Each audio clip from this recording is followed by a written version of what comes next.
invictafm.ng. On Facebook, it's www.facebook.com/InvictaFM 98.9. Follow us on Twitter at InvictaFM 989. I'm a champion.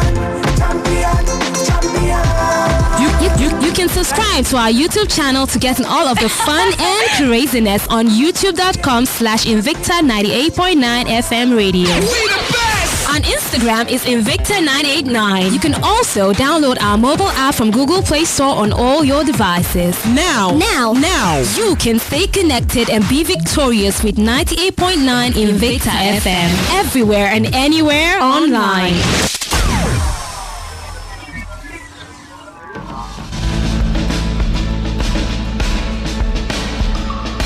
Perceptions could change. Opinions can be formed with more and accurate information.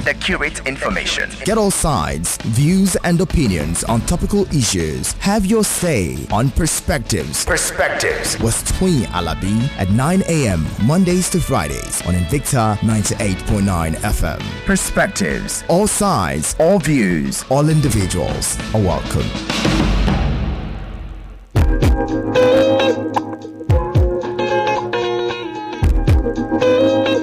Good morning and welcome to Perspectives. This morning on the program Perspectives, we'll just be looking at a nation in trauma. And I'm saying this and I'm using this as my topic this morning because of the rampant kidnappings that are going on. Killings and kidnapping for ransom. Security, that's what it is. And the presidency or government tells us it is on top of it. But again, what are we just seeing?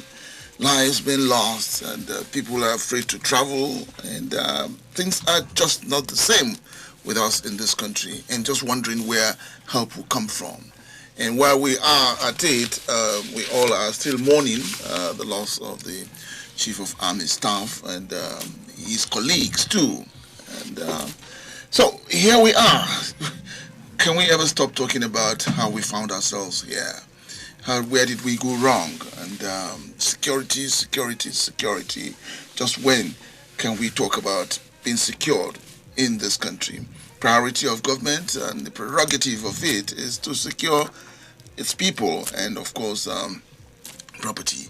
But all of that now is what we hardly can find. And so sleep has been murdered for us, and of course we know that we can't do the things we used to do. COVID-19 came and we said it's we're not in a normal situation, but again we're grappling with COVID and then talking about security. Just what do we want to handle? Which one do we handle? COVID is still with us, and security again has become a key factor in matters of governance here. And so everywhere it's kidnapping and killings and ransom being paid. And when will this stop? For some public analysts, it's been placed on leadership doorstep.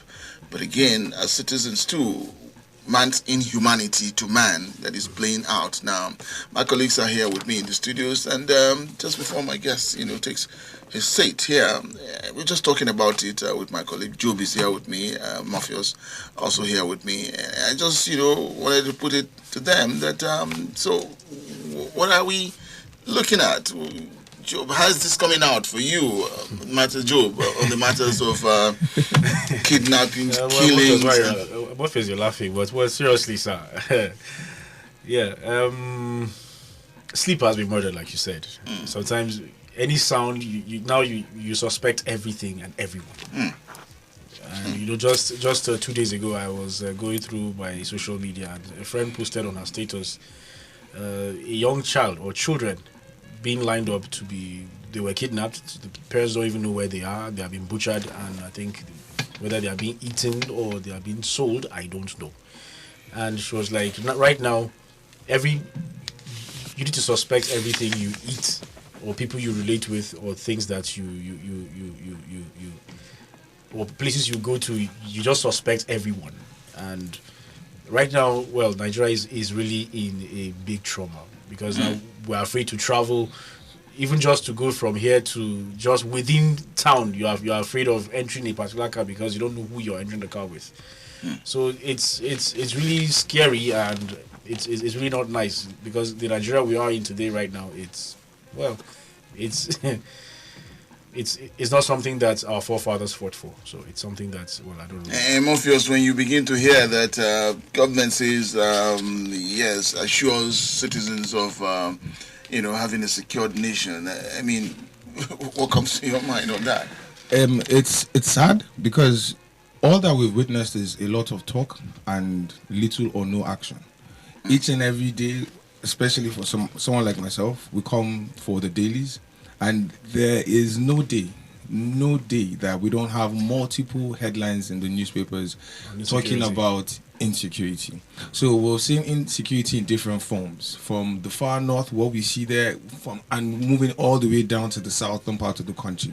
Different forms of crimes and criminalities going on each and every day. I'll just give you a quick example. There was a very serious situation that involved an examination here in Kaduna during the 5 days warning strike, sometime last week or thereabout. But people were ready to let go of that exam simply because the train, which people believe is the only secure means of transportation between Kaduna and Abuja, and they were not ready. Why? Because of what the media reports, what they see on TV and what they hear on the radio. And they said, if that's the only way we can get to Kaduna, the exam, we can write it some other time. And this is a life or death kind of exam. So looking at the way things are playing out here in the country, especially in the government, where they promised us that once they come on board, within 3 months, every form of insecurity in the country will be properly addressed. This is 6 years down the line, and we're still here looking at the insecurity getting worse by the day. So it's a very sad one for everybody. Well, it's getting that bad, and I don't know. We just don't know, and all of it will boil down on the state of the nation. Exactly. Yes, that's things that just not. Another angle is I was just having a conversation with a friend just a few days ago, and he drew my attention to one concern. He's a father. He's a young father, but he drew my attention to his concern about the threat towards the educational system, especially from the angle of insecurity. And his child is about to go into secondary school, and he's there wondering the location of the school. The school has to be within town, and all of these things, simply because of the happenings in secondary schools that are, not within the metropolis of any state. So all these two things has affected our life, our reason, and our approach to anything and everything. Thank you, Morpheus. Thank you, Job, too. Glad to announce, to my listeners out there that my guest for the program is already seated. And, we opened this morning with talking about, on this program perspective, talking about security and, killings, the bandits that have taken over, and loss of lives everywhere. And I was saying that where is safe? And we're just tying it all down to the state of the nation. And so glad, Yusuf Goji, thank you, good morning, and thank you for coming on the program. My pleasure, good morning. Yes, we were talking with my colleagues, sharing thoughts on the state of the nation. Attention here was on security matters. We get assurance. We've been assured that, government is on top of the game. Government wants, to keep us safe and have everyone safe. But what we go through every day, I just labeled it or titled it the trauma of a nation. That these are what we go through every day, and beginning to wonder just when will we be safe and when are we going to get out of the woods as it is now. But an overview for you on the state of the nation. Well, just to start by saying we are just reaping what we have sowed. I don't get on that. Yes, as a nation, because when you look at the Human Capital Development Index, which has to do with education and labor force participation and health, we are performing woefully. And then when you look at the fact that we are the world capital of poverty, you would understand the fact that if you don't invest in your people, rather than they become an asset, they would become a liability to your nation. And a lot of people, because of unemployment, because of poverty, see crime and criminality and resort to insecurity as a means to find an alternative means of survival. So I don't think it is something that we should really be surprised about, because insecurity is just the manifestation of the problem. We already know the root cause of the problem. And if we had addressed the root cause of the problem, we wouldn't be where we are, because it's an issue of cause and effect. So it is just for us to go back to the drawing board to see how can we first stop the worrisome slide into total lawlessness and anarchy, to how we can begin to regain back the confidence and hope in the Nigeria of that our forefathers started building, that we have ended up destroying now. So I think it is something that we must reflect on and not be emotional about, only about the manifestation, which is the killings and the insecurity that we see all around, but to go back, what are the fundamentals? And it is simple. An educated, healthy and well empowered and engaged citizenry would support the government in fighting insecurity. You understand? Could I simplify it? I mean, I had a guest on the program who, had come out, Donu Kubera, she came out with this thing that good people will get good leaders, bad people will get bad leaders. Could be as simplified as that? Well, it also, yes, that's also the truth, because leaders are produced. And where are they produced from? They are produced from the quality of followership that it is that we have. Because today, you might be here today, tomorrow you might be Minister of Information. So what you do here will determine what you do as Minister of Information. Or as a young man, I could be anything in the future. So the character traits I have, the aspirations I have, the orientation I have is what I would put into leadership when I get to that position. So if somebody is, for example, corrupt, maybe at the lowest level, the only difference is that when he gets to power, he will do it at a higher level. So we have to get certain fundamentals right. One is, for us to survive as a nation, we have to first have a vision as a nation. And part of that is when you hear Americans say we have the American dream, you can't build a nation when you don't have a collective aspiration of where you want to be as a nation, and where every citizen sees his or her contribution adding to arriving at that destination. So first of all, we have to also know that everything rises and falls on leadership.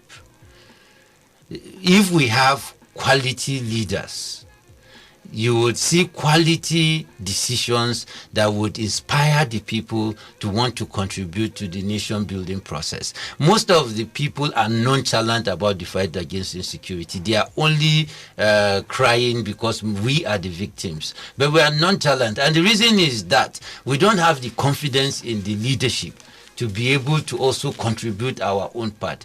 People see things happening suspiciously in their community, but they can't go and report.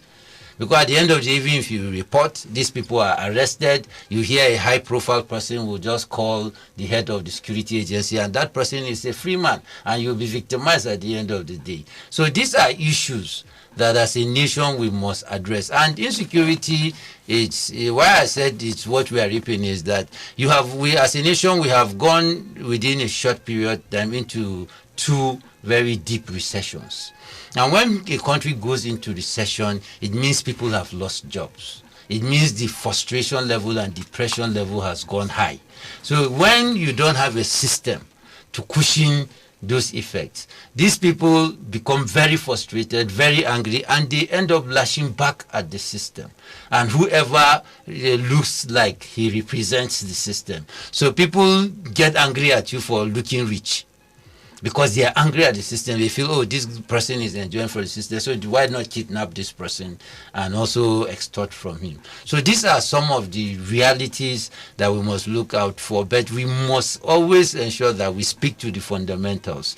And that is the fact that if we don't get our human capital development index up to an appreciable level where government is qualitatively investing in its people, and its people are using that investment to add value to the system, we would not get it right. We'll continue to lament, we'll continue to criticize, we'll continue to run in cycles, but the problem will keep getting worse. So these are the issues. Look at again, because I keep coming back to the economic factor. If we are saying, for example, as a country, that we are even thinking of increasing fuel to 385. Then already you know what the result is. By the time government increases that, it means that, as far as I'm concerned, don't be surprised, 80% of our population will go into poverty because of the impact of oil to our economy. It has over 90% of our foreign exchange. You understand? And we have not diversified this economy. You look at what is happening to the agri sector. Agri sector is the most viable sector that can ensure that we reduce poverty, create wealth. The government is able to generate revenue. When we talk of agriculture, we're not talking of the crude method of agriculture.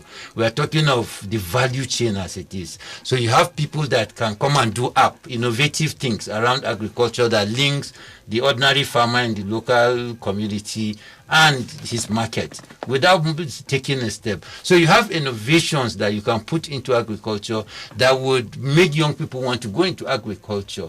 But here we say young people are lazy, who want to go to agriculture when we have stereotyped agriculture to look like poverty? But agriculture, we have in advanced countries with the technology you have, with just 2 plots of land, you'll be surprised what 1 hectare of land, you're surprised the yield you get. But in Nigeria, you still do up to 1 full hectare, you will be counting less than 10, 15 bags. That is if it's up to that. Because one, the inputs you are using are not qualitative. The fertilizer you're using is not even the right kind of fertilizer. And also, agriculture contributes, the highest contributor to our GDP, gross domestic product in this country. So it means that it only makes sense that you put more money into agriculture. Look at agriculture based on the value chain, transportation, storage, and other aspects of agriculture. Invest in it, make it work. You see that the urban-rural migration that we are seeing will stop because people will now stay back, make good money. They begin to even develop rural economies, and they don't have the desire to even come to cities, because then they will even stay in the cities are poor. But people have lost their livelihoods and they don't have anybody in the city, so it is easier for those ones in the rural areas to go into crime, because somebody sits and just kidnap one person and they get 50 million. How long can this nation hold, or how long can this system hold with so much bashing that is coming on it? I'm looking at agitations, suspicion, people wanting to go their separate ways, and lawlessness, as we're saying it, corruption, taking security that we've talked about. How long can this nation hold on this bashing?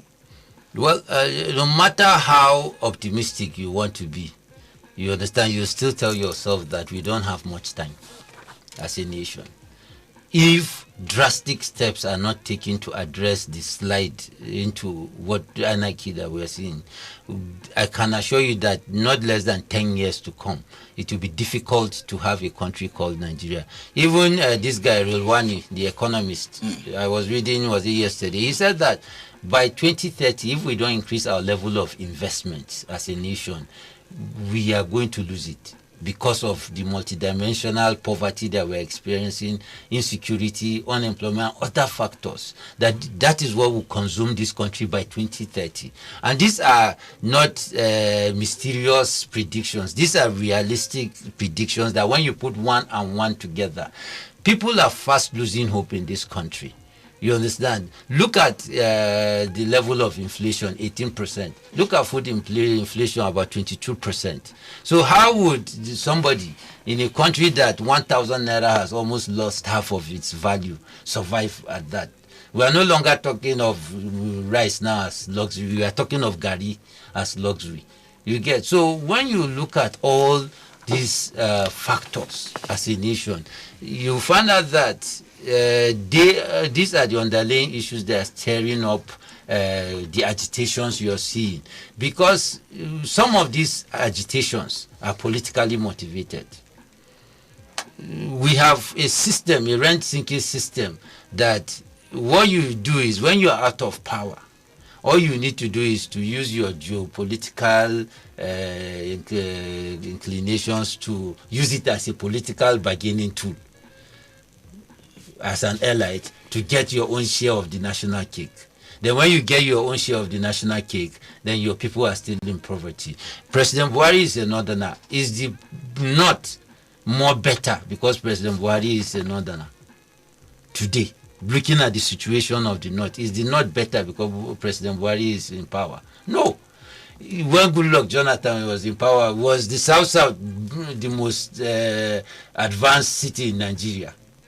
Zone in Nigeria? No, there was still poverty. When President Obasanjo was in power, was the Southwest the most prosperous? Yes, they had, they have advanced, but you had people that were also in poverty. There was also a lot of lack of infrastructure, even with the fact that it is their kinsman that was in power. So every socio-political agitation that you hear, for me, are largely political, for political gains. It is a elite conspiracy where they use it to bargain. Once they are able to support agitations from their zone, they call them to the table and they negotiate Nigeria. And before you know, they pacify this. And people have always understood that for you to even be brought to the table, you have to agitate. So we have a system that does not encourage any form of meaningful dialogue or engagement that will bring progress. But you have to threaten the system for you to be given a space in the system. So it is a dire situation that we must, and we shouldn't just say it's the leaders, because everybody has a role to play, no matter how small. Because whatever it is your anger and your frustration is, you still need a stable society for you to make progress. And government keeps assuring that she is in control and that everything is will be taken care of. For how long? How can we build on the confidence that government wants to instill on the people, or tell the people that we are in control? No, the truth is you don't fight insurgency and terrorism with press statements. Press statements no longer carry emotions, because usually they are predetermined. You have young men that are just kept, okay, any issue that comes up, write statement. Because even the person that will read it is not the one writing it, so there's even no emotional attachment to it. And we have a system where rather than communicate to make people understand and want to participate in the solution, what we have is regime protection from the public relations people of government. So when they talk that we should have confidence, it doesn't make sense to many Nigerians. You don't tell me that I should have confidence that you're in control when I see relations or family members being slaughtered and killed. There's no agent of state to protect me. There's no response. The question is, when last did the president go to anybody's house in Nigeria to condole them over insecurity? Did the president have to do that? Why not? We saw Obama leave his office when one of the bombings happened, to go and see for himself. We saw Bush do that. You see, leadership, you don't theorize leadership. Leadership is a verb. So it means that when you say you're going to lead from the front, when there is a crisis situation, not all, but there are certain crisis situations that you should see the leader in front, and every Nigerian will have the confidence to rally around him. But when we hardly hear from our president, we only see press statements. Tell me one reason why I would put my stake to be part of the solution. Because even the person that has sworn on oath to secure all of us, you understand, is not in the forefront. Then it tells you that we should lose hope. Because, for example, during the burial of the Chief of Army Staff, that is one, I don't know the appropriate word to use now, but let me just be nice. But I think they have lost a wonderful opportunity that they seem not to understand the implication. Do you know that you have thousands of soldiers in our bushes fighting insurgency and bandits? Then their Chief of Army Staff would die. The president would not be there. For whatever reason, I heard some people are saying security clearance. So we should all die as long as this president is secured, or what statement are you using? So they have lost a very important opportunity to raise the morale of other soldiers that are sticking their lives in the bushes and in the deserts fighting insurgency and insecurity. They have lost an opportunity to win back the confidence of Nigeria, because as the point of emotions like that, imagine a president coming to reassure us. We see him speak to us, telling us that because of this man has gone, we are taking this fight to the next level.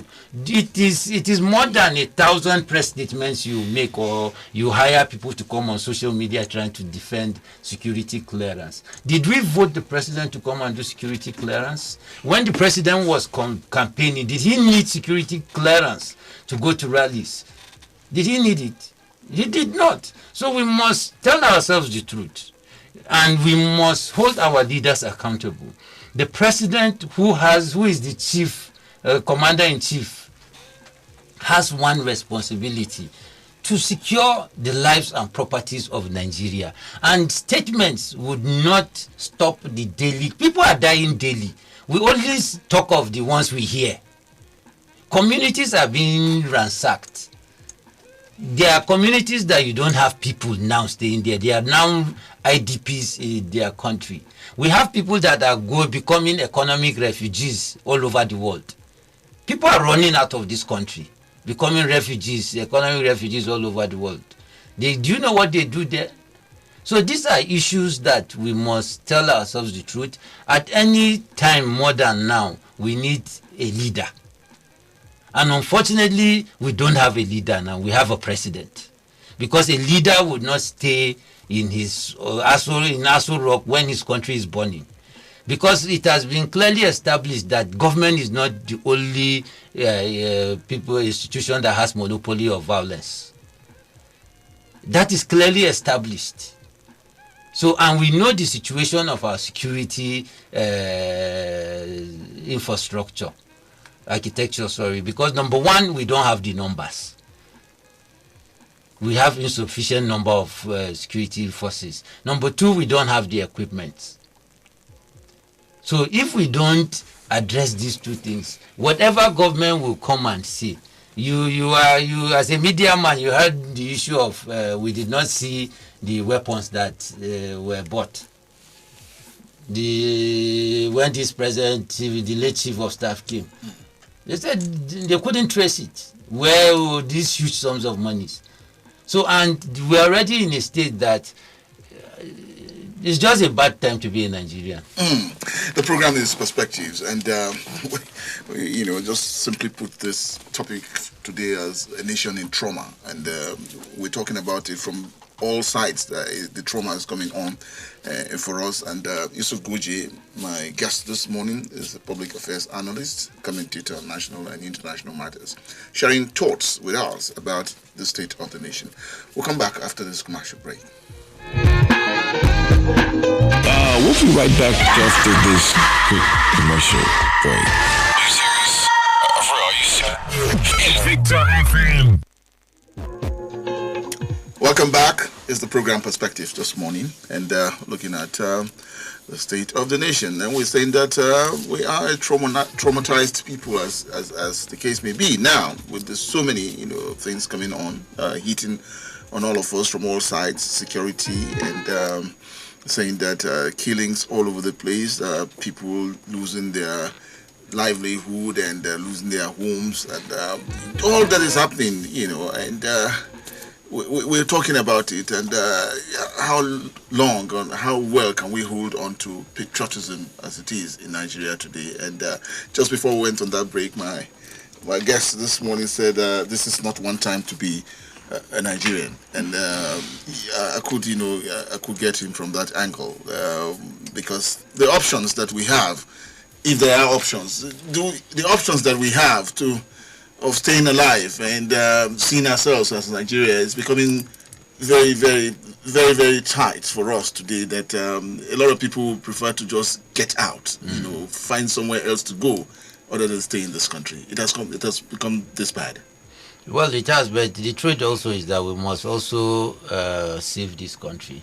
We can't always run. So when you run to America and you go, there's a new policy that says they don't need you there. What do you do? Where do you run to? Because very soon countries will begin to also shut their borders. And also because we have a global economic crisis in our hands. So it means that other economies will be taking measures to see that they also protect their citizens and the welfare of the citizens. So the only best option we have is to actually save this country. And that would not be depending on the leaders alone. The followers have to also look at what rules do they have to play and begin to enforce those rules. Because sovereignty, as they say, belongs to the people. The leaders are only a few out of the people that have been mandated and entrusted with power to steer the affairs of the country. So it is very important that we must begin to understand that the ball is now in our court. We cannot sit and be nonchalant while we have leaders that are taking us to the precipice. Because look at, for example, our debt profile as a nation. It's about 33 trillion naira. And from what the president is requesting now, if you calculate that, that will be almost 38 trillion naira before the end of this year. And the challenge is this: most of these loans have moratorium time frame before they start repaying, and usually it is between 7 to 10 years. So it means when we start paying for some of these loans, these leaders, present corporate leaders, will not be there.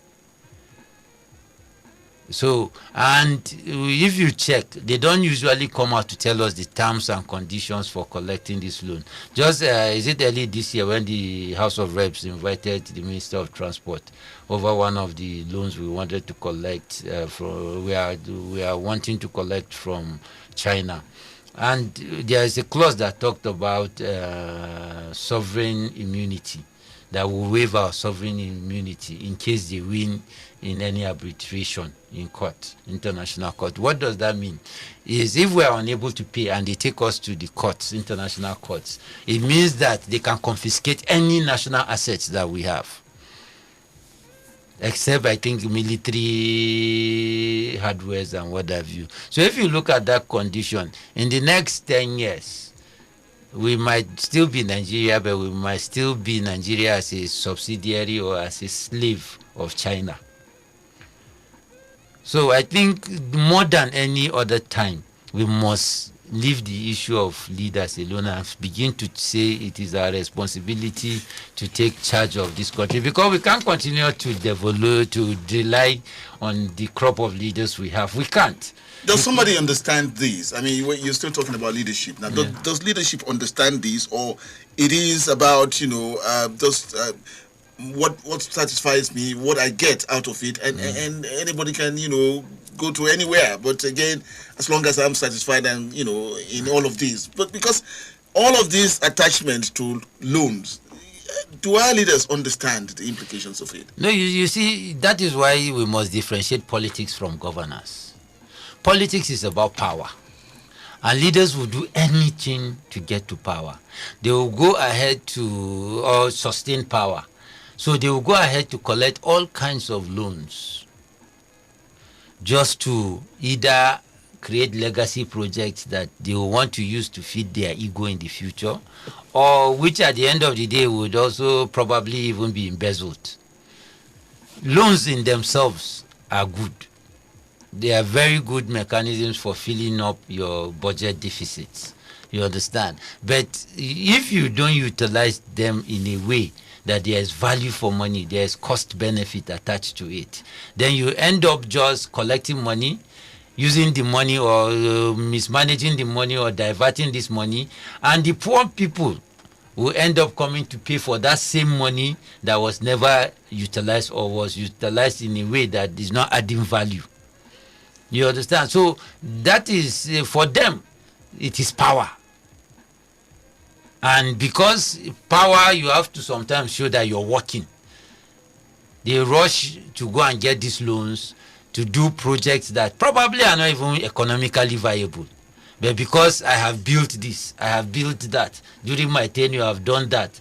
That is some of the things. But you see, governance is about development. It's about the quality of decisions that those in government make that would improve the living standard of people. So as Nigerians, we must focus on governance more than politics.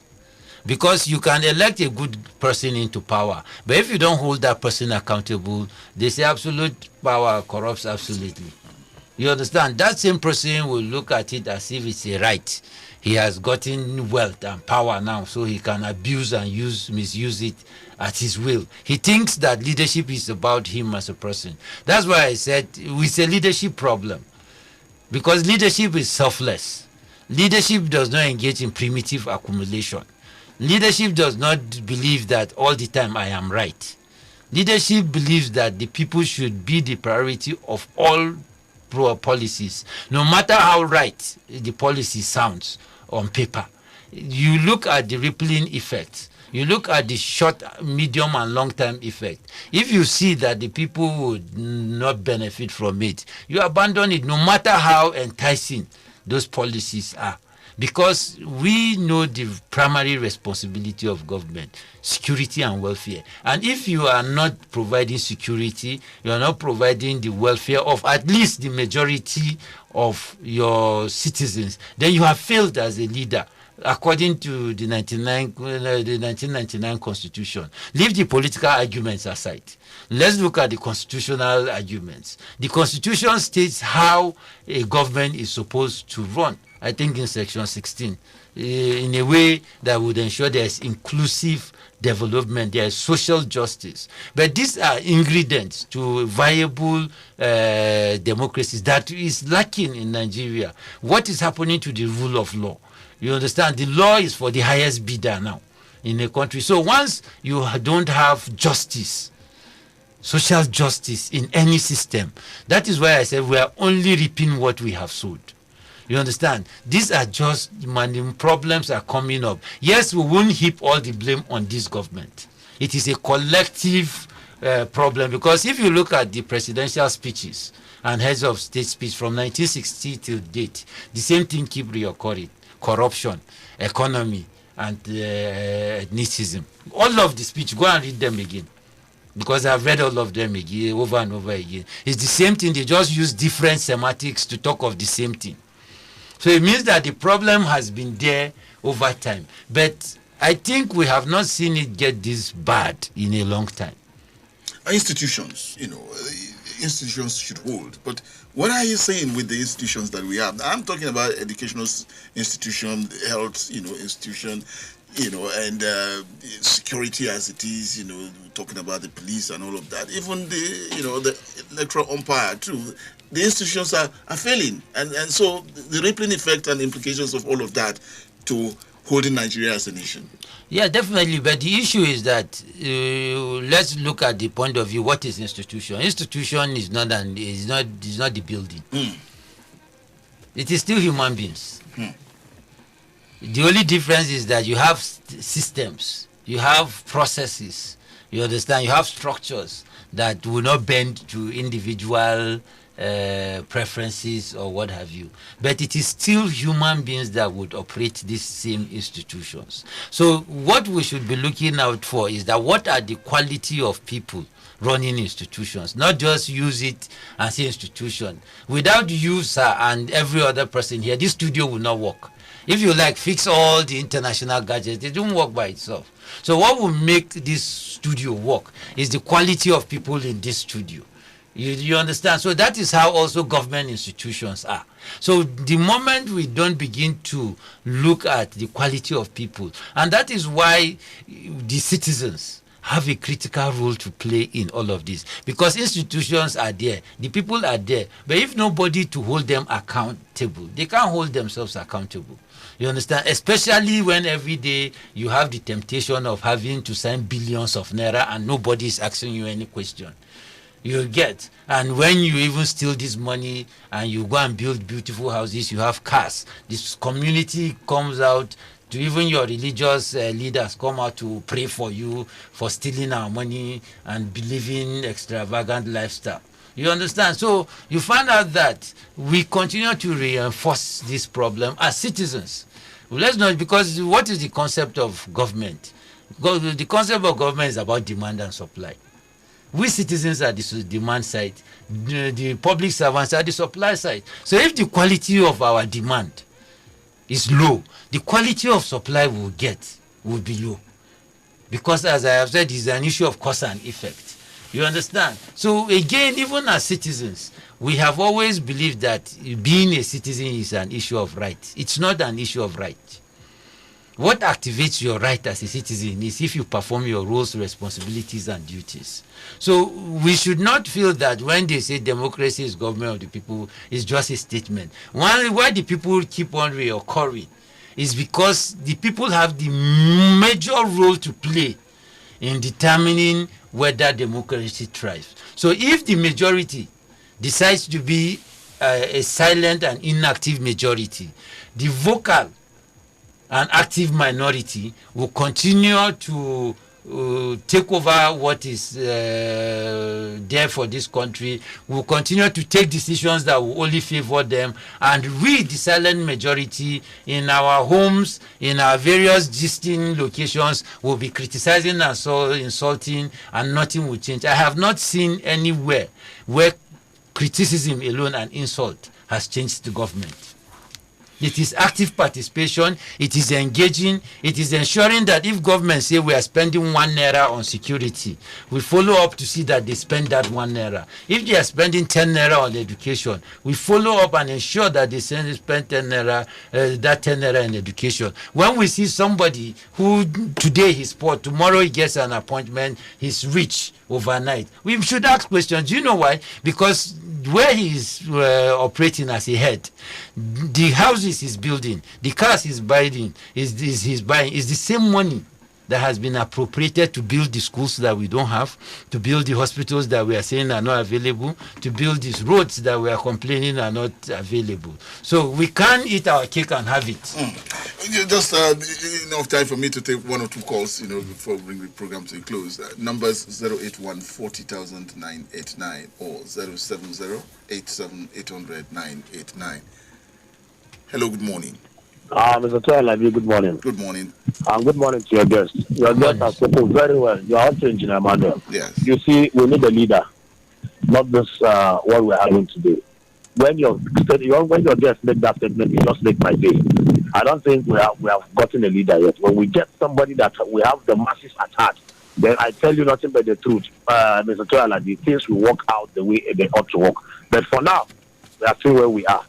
Because for me, I don't know if your guest will agree with me that the government has failed the people. Yeah, so what is their responsibility? Protecting lives and property. They have failed woefully. Okay. That, in a term that the way things are going, things have not changed. Rather, it gets worse by worse. Now, look at what you were saying concerning what Amechi almost wanted to put Nigeria into. We were collecting loans. There was no terms and conditions. We got your trust there on leadership, failure of leadership, so to say. But let's just add this one more and then come back to our guest. Hello, good morning. Hello, good morning. Good morning, yes. Thank you very much. My name is Montabala. Yes. Yeah, it's one unique issue I realized with Nigeria. They were remarked with good governance at the time they wish to, and try to teach another government good governance. As far as Nigeria is concerned, I think we are playing politics even with the dead. We don't allow the dead to rest, but rather we keep playing politics to it. With regard to the burials, we should understand that Ironsi did not attain Balewa's burial. Obasanjo did not attain Mursala's burial. Jonathan did not attain Eradua's burial.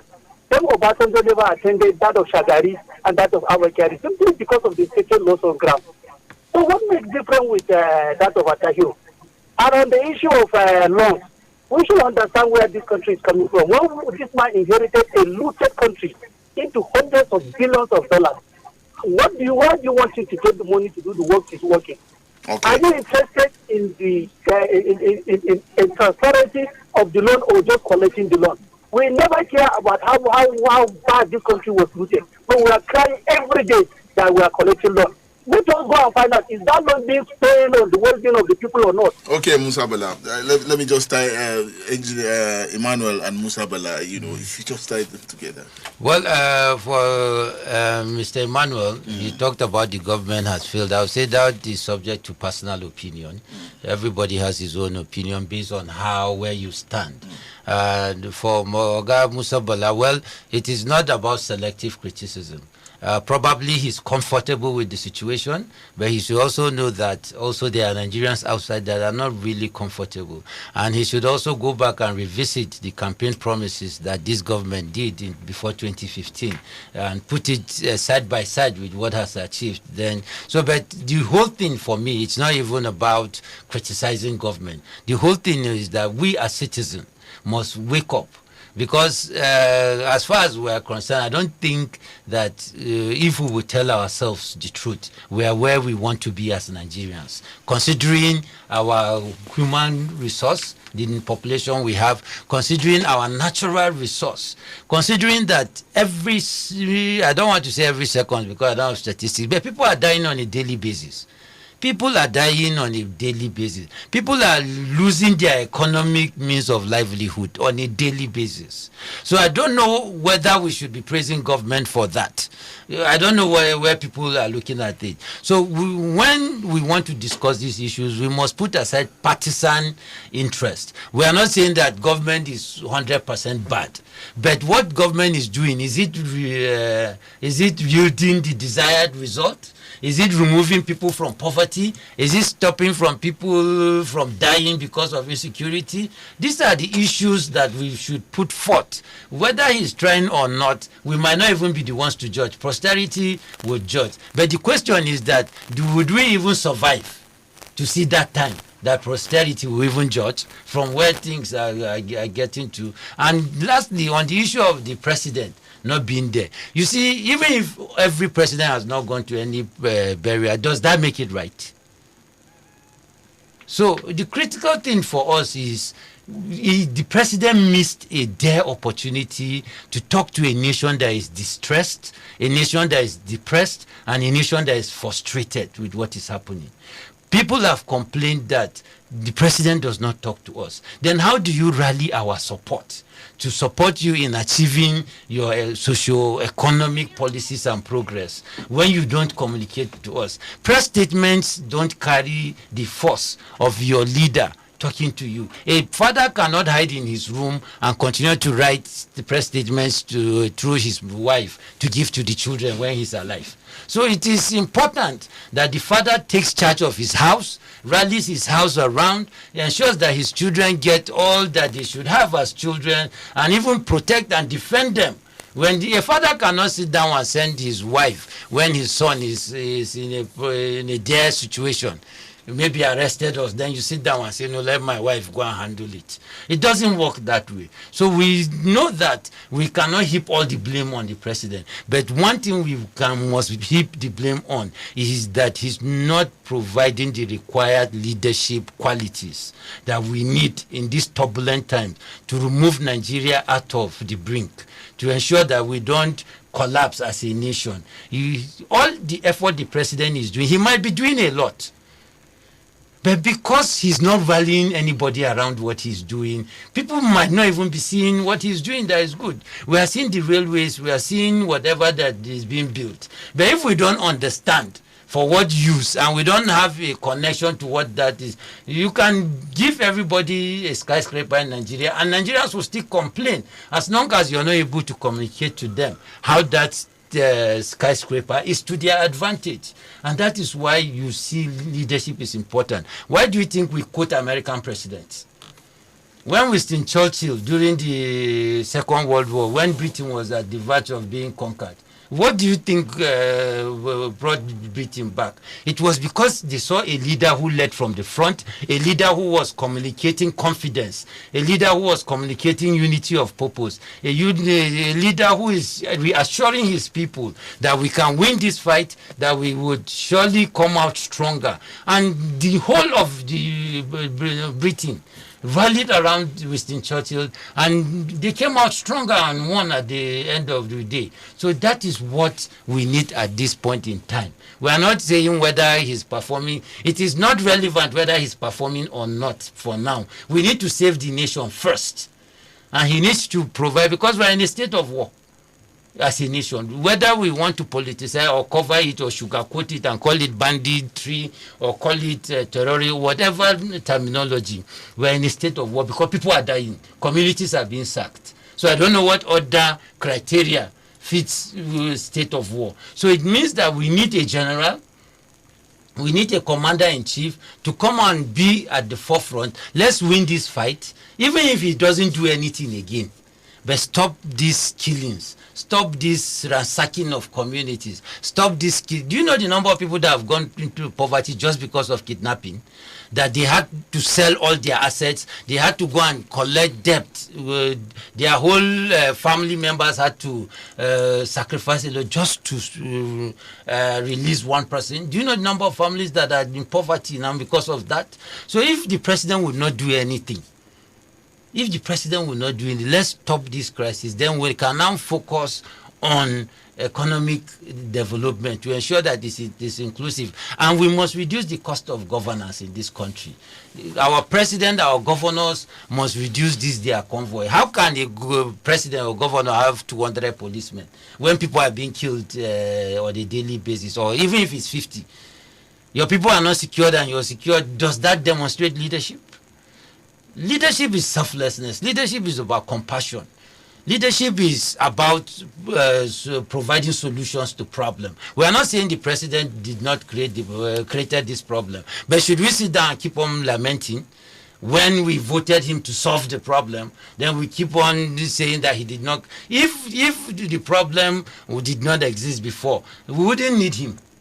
We need him, and a lot of people voted for him because there was a problem. And now he's here. You can't keep on telling us that we should go back to the past and be remembering that somebody stole money in 1960 and what have you. Well, we should be looking forward as a nation. That is what leadership is. A leader must have clear vision. He must be able to communicate his vision to his people. His people must be able to see themselves in that vision. We are not saying solve our problems. He cannot solve our problem.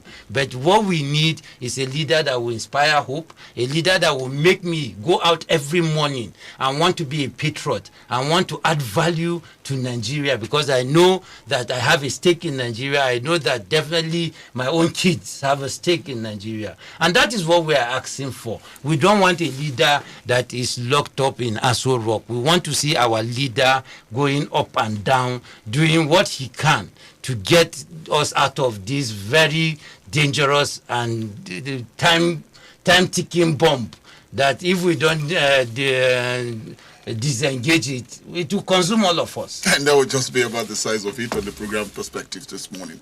Had to shoot, beyond time because of the very important, situation that we are in today. So he's saying that we have a nation that is traumatized as it is today, and what needs to be done to get us out of the woods. Yusuf Goje, thank you for coming on the program. Yeah, thank you. My pleasure, sir. My guest has been Yusuf Goje, a public affairs analyst, commentator on national and international matters. We'll come back with perspectives tomorrow. Morpheus Rhymes, thank you for connecting me with people. Wisdom, thank you for putting us in the pictures. And Job, thank you for being part of it. Good morning.